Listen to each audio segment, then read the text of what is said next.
climate. I'm your host, Jada, and every week I'll be sitting down with leaders in the field who are shaping the future of human resources through cutting edge technology.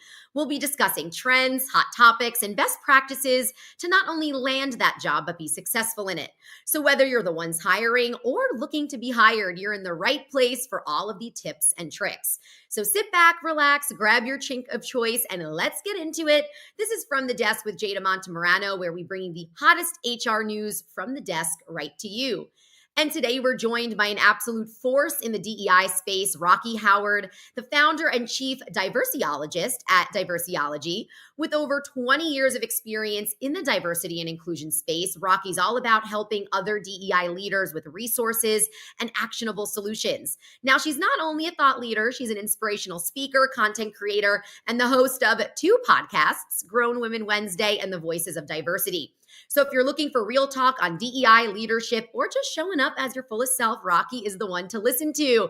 Thank you so much for joining us today, Rocky, especially with the current news cycle that we're in. Hey, Jada, thank you so much for having me. I hope people have their drink. I have mine. We're going to need some caffeine to get through this conversation. Yes, of course. And this is the perfect time to have you on because we're starting off with the breaking news from last week that President Donald Trump signed that executive order to end DEI programs. And I just want to know, with your leadership in this space, what are your initial thoughts of all of this happening right now? Yeah, and you know what? And we can talk about that. President Trump signed multiple orders last week that impact either DEI programs within the federal government or impacting our employees in multiple ways and multiple dimensions of diversity.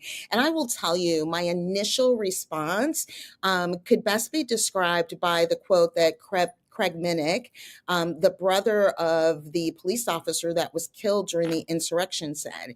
And he said when President Trump pardoned the people who were involved in the January 6th riot, insurrection, he said it when he felt like that was a betrayal of human decency. I feel like some of the executive orders that were put through last week were a betrayal of human decency. It also, I'm hoping, is just a lot of rhetoric. Some of them are out of scope for what can be done. And so as practitioners, as allies, as ERG leaders, as someone who just gives a damn about human-centered workforces, we all need to keep up to date with what's going on and how we are best positioned to handle it.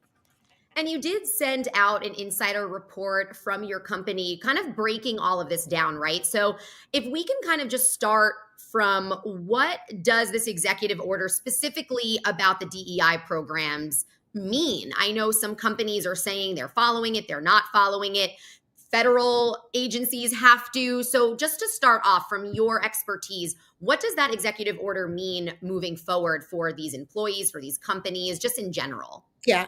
So I will do 2 things. If you aren't on our mailing list, you can follow Diverseology on LinkedIn. And we have a newsletter that's called Insiders Report.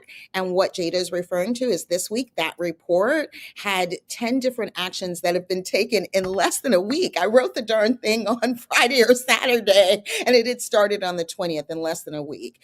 So please feel free to join us, and we'll have more content as this continues to evolve. When you look at the first executive order, which was the rescission of federal DEI programs.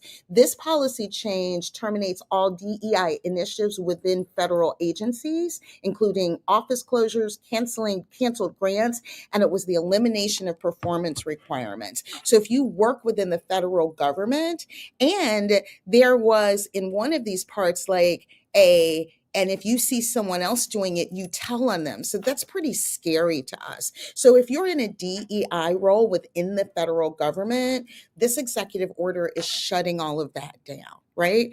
What we do need to be clear about is this does not impact corporate DEI initiatives.